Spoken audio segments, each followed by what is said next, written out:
ये पहला मौका जब प्रधानमंत्री नरेंद्र मोदी की तरफ से चुनावी बिगुल के तौर पर इस रैली को माना जा रहा है। यहां से बीजेपी की तरफ से ये कहा जा रहा है कि इस बंगाल चुनाव के लिए पिच बीजेपी तैयार कर देगी। देखना दिलचस्प होगा किस तरीके से बीजेपी की बनाई पिच पर टीएमसी खेलेगी। और इस बीच ये सीधी तस्वीरें, जिस तस्वीर का इंतजार था वो तस्वीर आपके सामने मिथुनदा मंच पर उनके साथ बंगाल बीजेपी अध्यक्ष दिलीप घोष को आप देख रहे हैं। और इस वक्त पार्टी का झंडा अपने हाथ में लिया है मिथुन चक्रवर्ती ने।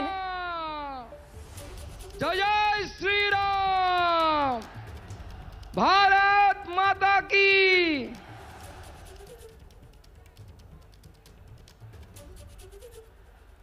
तो औपचारिक तौर पर माना जाएगा कि मिथुन चक्रवर्ती बीजेपी में शामिल हो गए हैं।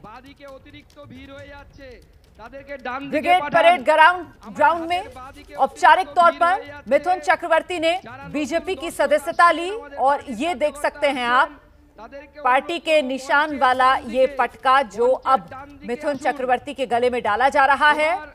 ये औपचारिक तौर पर मिथुन चक्रवर्ती ने बीजेपी का दामन थाम लिया है। कल रात में जब मिथुन चक्रवर्ती कोलकाता पहुंचे थे तो सबसे पहले आपके चैनल एबीपी न्यूज ने ही मिथुन चक्रवर्ती से बात की थी। उसी वक्त मिथुन चक्रवर्ती की तरफ से संकेत साफ कर दिए गए थे कि वो बीजेपी में शामिल हो रहे हैं। वो आज ब्रिगेड मैदान में प्रधानमंत्री नरेंद्र मोदी के साथ मंच पर नजर आएंगे और वही हुआ। मिथुन चक्रवर्ती से कल रात मेरे सहयोगी विकास भदौरिया ने की थी वो एक्सक्लूसिव बातचीत। विकास, सबसे पहले आपने ही ये खबर एबीपी न्यूज के दर्शकों तक पहुंचाई और जैसा मिथुन चक्रवर्ती ने आपको बताया बिल्कुल उसी हिसाब से आज ये स्क्रिप्ट ब्रिगेड मैदान के मंच पर लिखी जाती हुई नजर आ रही है।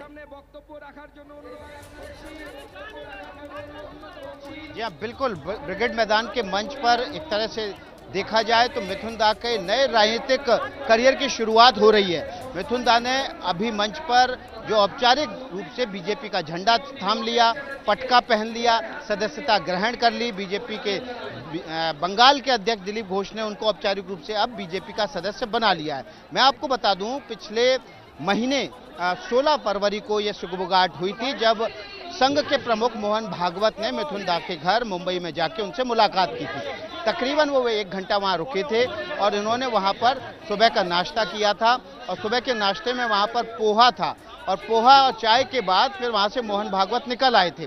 लेकिन तभी से ये सुगबुगाहट होने लगी थी कि मिथुन दा अब शायद बीजेपी का रुख कर लेंगे, क्योंकि 2016 में उन्होंने जब टीएमसी से इस्तीफा दे दिया था स्वास्थ्य कारणों की वजह से, उसके बाद से उन्होंने पीछे मुड़कर नहीं देखा, बल्कि उसके बाद उन्होंने संघ मुख्यालय का 2019 में दौरा किया।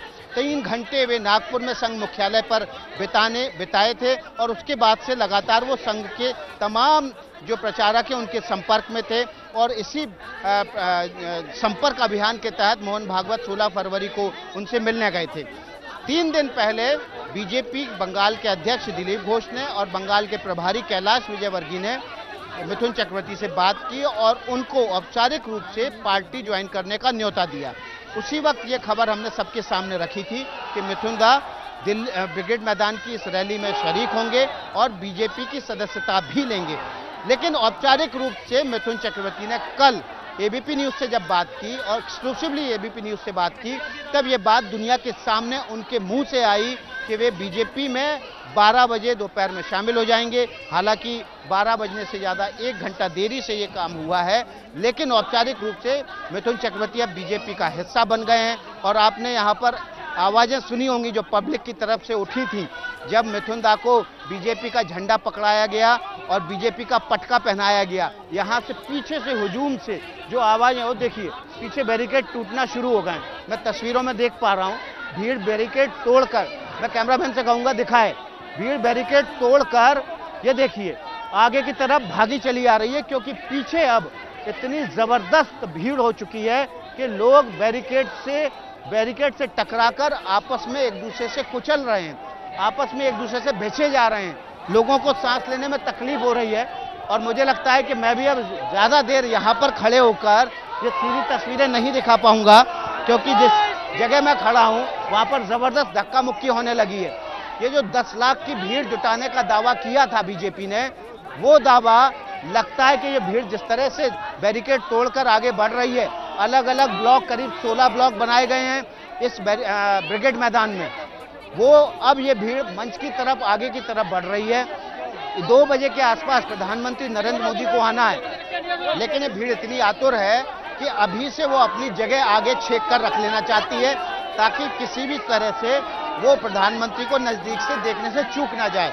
हालांकि बीजेपी ने बड़े बड़े एलईडी लगाए हैं ताकि पीछे तक तस्वीर मंच की साफ देखी जा सके, लेकिन वो एलईडी अब बेकार हो गए हैं क्योंकि जनता आगे मंच की तरफ ही भागी चली आ रही है। और मिथुन चक्रवर्ती के बीजेपी में शामिल होने के उस तस्वीर के साथ ही ये बैरिकेड टूटना शुरू हुए और भीड़ ने आगे बढ़ना शुरू कर दिया है। इस भीड़ को कंट्रोल करने के लिए मैं आपको बता दूं, यहाँ पर जिस तादाद में पुलिस बल होना चाहिए था वो नहीं है, जिस तादाद में यहाँ पर सिक्योरिटी फोर्सेस के अरेंजमेंट होने चाहिए थे वो नहीं है। सुरक्षा के जो इंतजाम यहाँ होने चाहिए थे प्रधानमंत्री की, हमने दसियों रैली कवर की हैं, जिस तरह के सुरक्षा के इंतजाम होते हैं वो यहाँ पर नहीं देखने को मिले। बहुत सारे लोग बिना किसी सिक्योरिटी चेक के अंदर आ गए, क्योंकि ये मैदान का परकोटा इतना बड़ा है कि उसको पूरी तरह से सील नहीं किया गया है। जो दरवाजे आने जाने के हैं वो सीमित नहीं है, इसलिए लोग बिना सिक्योरिटी चेक के अंदर आए हैं। और अब ये भीड़ धीरे धीरे मंच की तरफ बढ़ रही है। ये भीड़ यहाँ से कब बेकाबू होके ये प्रधानमंत्री के मंच के लिए जो डी बनाया जाता है, जो तकरीबन 100 फीट की दूरी होती है मंच से और आम लोगों के बीच, ये सुरक्षा घेरा जो है कहीं ना तोड़ दे, अब तो ऐसा यहाँ दिखने लगा है। आप देखिए तस्वीरें चारों तरफ से, अथाह जन समंदर यहाँ पर दिखाई दे रहा है। ये वो जन समंदर है जो बड़े उम्मीदों से यहाँ बीजेपी की रैली में आया है। ये उम्मीदें क्या हैं जो बीजेपी बताती है? ये उम्मीदें हैं भ्रष्टाचार खत्म करने की, ये उम्मीदें हैं रोजगार के नए अवसर पैदा करने की, ये उम्मीदें हैं आत्मनिर्भर भारत में अपनी हिस्सेदारी ढूंढने की, ये उम्मीदें हैं कट मनी से अपने आप को बचाने की, ये उम्मीदें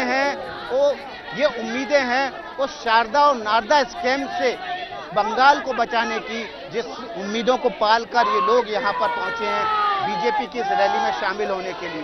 और बीजेपी की जो परिवर्तन यात्रा जो 5 जगहों से शुरू हुई थी, बंगाल के अलग अलग 5 इलाकों से शुरू हुई थी, आज उसका समापन भी है। तो ये परिवर्तन यात्रा जो परिवर्तन का गुबार लेके यहाँ पर आई है, वो गुबार जन समंदर के रूप में इस ब्रिगेड मैदान में दिखाई दे रहा है। और ये ब्रिगेड मैदान ही वो है जो आपको बता दूं 1857 की पहली स्वतंत्रता संग्राम से लेकर आज तक हर बार एक बड़े परिवर्तन का गवाह बना है। 1857 में प्लासी के युद्ध में अंग्रेजों ने यहाँ के शासक को हराकर न केवल बंगाल पर कब्जा किया, बल्कि पूरे भारत में जो कब्जे का, पूरे भारत को गुलाम बनाने की जो मुहिम अंग्रेजों ने शुरू की, वो इसी ब्रिगेड मैदान की लड़ाई, ब्रिगेड मैदान में प्लासी का युद्ध लड़ा गया था।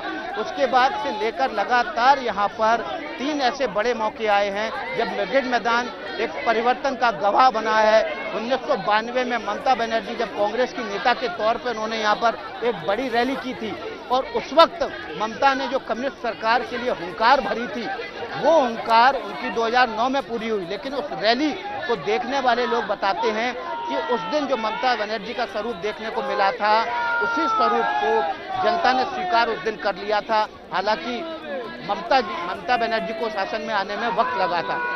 लेकिन उससे पहले ले जाऊं 1972 में, जब 1972 में कम्युनिस्ट सरकार की यहाँ पर 1972 में कम्युनिस्टों ने यहाँ पर बड़ी रैली की थी और इस पूरे मैदान को भर दिया था। तो जब जब ब्रिगेड का मैदान भरा है, तब तब ब्रिगेड के मैदान ने बंगाल को उस राजनीतिक दल की झोली में डाला है। आज ब्रिगेड का मैदान अगर पूरा भर जाता है तो निश्चित रूप से ये एक बड़े परिवर्तन का गवाह बन सकता है। बिल्कुल, तो बंगाल की राजनीति में ब्रिगेड मैदान और ब्रिगेड मैदान में जुटने वाली भीड़ क्या संकेत देती है, इसके बारे में भी विकास भदौरिया ने बड़े विस्तार से हमें बता दिया। मैं लौटूंगी विकास आपके पास। फिलहाल आपको समझना इस बात को चाहिए कि भाई बीजेपी के लिए बंगाल आखिर क्यों जरूरी? पूर्वोत्तर का सबसे बड़ा राज्य जहां एनडीए की सरकार नहीं है, लोकसभा में सीटों के लिहाज से देश का तीसरा सबसे बड़ा राज्य है पश्चिम बंगाल। बंगाल में अभी तक बीजेपी में सत्ता में नहीं आई है और इस बार मुख्य मुकाबला बीजेपी और टीएमसी के बीच ही है। राज्यसभा में बहुमत के लिए बंगाल जीतना बीजेपी के लिए बहुत अहम माना जा रहा है।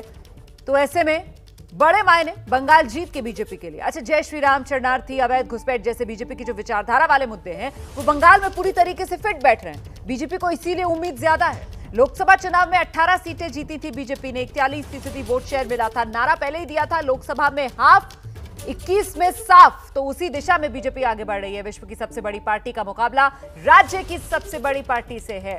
जनसंघ, जिससे बीजेपी बनी, उसके संस्थापक श्यामा प्रसाद मुखर्जी भी बंगाल से ही थे। और कुल मिलाकर बीजेपी के लिए इस वक्त बंगाल का ये चुनाव साख की लड़ाई बनता हुआ नजर आ रहा है। एबीपी न्यूज आपको रखे आगे।